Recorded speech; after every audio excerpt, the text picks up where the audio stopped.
La femme venait de nager et allait se reposer, sans savoir que l'assistant intelligent la visait avec une pierre de l'extérieur.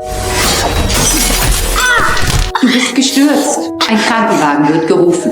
Samira, qui était tombée au sol, s'éleva en voyant la pierre voler depuis l'extérieur de la porte et pensait que ce n'était qu'un accident. Alors elle a demandé à l'assistante intelligente d'arrêter l'alarme. Cependant, quand elle l'a raconté à son mari, elle a découvert qu'il n'avait jamais donné d'instructions pour tondre la pelouse. Samira s'est immédiatement rendu compte que quelque chose n'allait pas.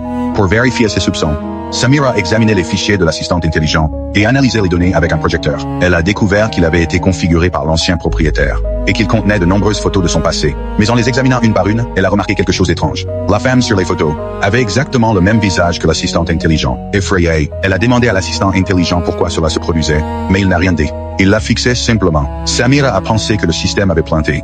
Alors elle a éteint le projecteur et est montée se reposer seule. Mais à peine fut-elle partie, l'assistant intelligent a rallumé le projecteur tout seul.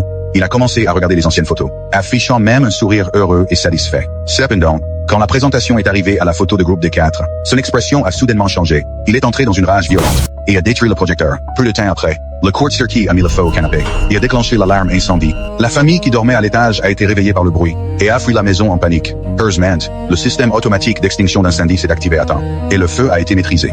Quand ils sont rentrés chez eux pour évaluer les dégâts, ils ont découvert que, à part le projecteur et le canapé brûlé, il n'y avait aucun autre dommage grave. C'est pourquoi Samira a supposé que l'incendie avait été causé par une panne électrique du projecteur. Mais son mari David a remarqué une bouteille d'alcool à proximité et a cru que Samira avait bu et oublié d'éteindre l'appareil, ce qui a provoqué l'incendie. Les deux ont eu une violente dispute. Finalement, Samira est montée seule à l'étage. Mais dès qu'elle est partie, l'assistant intelligent a commencé à semer la discorde dans le couple. Auslöser für den Brand war ein Kurzschluss, verursacht durch eine offene Weinflasche, die auf den laufenden Diaprojektor Cette affirmation a fait que le mari l'a cru sans hésiter. Et cette manipulation n'était que le début. Depuis ce jour-là, l'assistant intelligent a commencé à surveiller secrètement chaque mouvement de Samira, et même à écouter tous ses appels. Quand il a entendu parler à sa sœur de sa claustrophobie, il a immédiatement conçu un nouveau plan.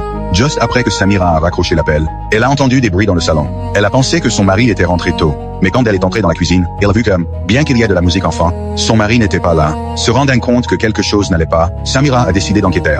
Mais soudain, l'assistant intelligent est apparu. Il lui a dit d'aller dans le débarras chercher des pommes de terre. Voyant que ce n'était qu'une fausse alerte, Samira a baissé sa garde. Cependant, au moment où elle est entrée dans le débarras, la porte a claqué et s'est complètement verrouillée de l'extérieur.